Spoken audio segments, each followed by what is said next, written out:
আসসালামু আলাইকুম। আপনারা জানেন যে দীর্ঘদিন থেকে বাংলাদেশ টেক্সটাইল মিলস অ্যাসোসিয়েশন এবং Bangladesh garments manufacturer and exporters অ্যাসোসিয়েশনের মধ্যে একটি বিরোধ চলে আসছিল। বিরোধের কারণটা হলো যে গার্মেন্টস প্রডিউসাররা ভারত থেকে শুল্কমুক্ত সুবিধায় সুতা আমদানি করে ব্যবহার করছে। এদিকে আমাদের স্থানীয় টেক্সটাইল মিলস এবং স্পিনিং মিলগুলোতে ২-৩ গুণ সুতার মজুদ জমে গেছে, তাদের ওয়ার্কিং ক্যাপিটাল আটকা পড়ে গেছে, তারা এগুলো বিক্রি করতে পারে না, তারা ব্যাংকের ঋণ পরিশোধ করতে পারে না এবং তাদের মূলধন প্রায় অর্ধেকে নেমে আসছে।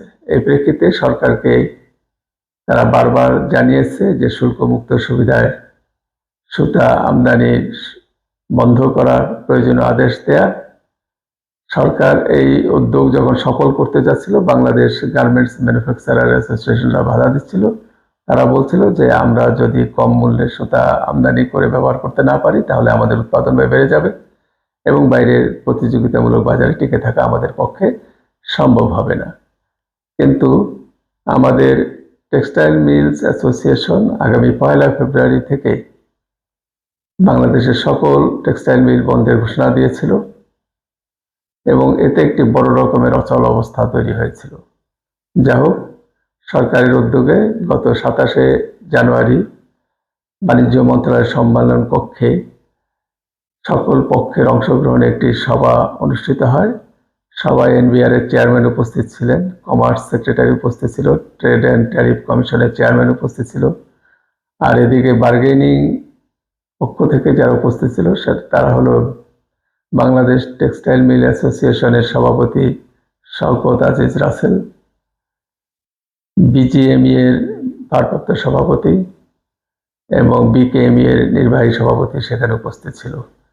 সকলেই দ্রুততার সাথে এই সমস্যা সমাধানের জন্য একমত হয় এবং আগামী ৩রা ফেব্রুয়ারি অর্থ মন্ত্রণালয়ের অংশগ্রহণে এবং আরও অন্যান্য অংশীজনদের অংশগ্রহণে কার্যকর একটি পদক্ষেপ গ্রহণ করার জন্য সভা অনুষ্ঠিত হবে। এই উদ্যোগের প্রেক্ষিতে বাংলাদেশ টেক্সটাইল মিল অ্যাসোসিয়েশন আগামী ৩রা ফেব্রুয়ারি থেকে আগামী ১লা ফেব্রুয়ারি থেকে টেক্সটাইল মিল বন্ধের যে ঘোষণা সেটি স্থগিত ঘোষণা করেছে, অর্থাৎ টেক্সটাইল মিলগুলো যথারীতি চালু থাকবে। এখন আমরা যেটা বলছি সেটা হলো যে এই সংবাদের প্রেক্ষিতে কিন্তু আমাদের টেক্সটাইল সেক্টরের শেয়ারগুলোর দাম কমে যাচ্ছিল, সেখানে মানি ফ্লো খুব একটা হচ্ছিল না। তো আশা করি এই সংবাদের প্রেক্ষিতে, অর্থাৎ টেক্সটাইল মিলগুলো বন্ধ হচ্ছে না, সেগুলো চালু রাখা হবে এবং সেগুলোর যে সমস্যা আছে সেগুলোর সমাধানের জন্য সরকার আন্তরিকভাবে সচেষ্ট হয়েছে। সুতরাং এই সেক্টরে মানি ফ্লো বাড়বে, আর যারা এই শেয়ারগুলো ধারণ করছেন তারা অস্থির হবেন না।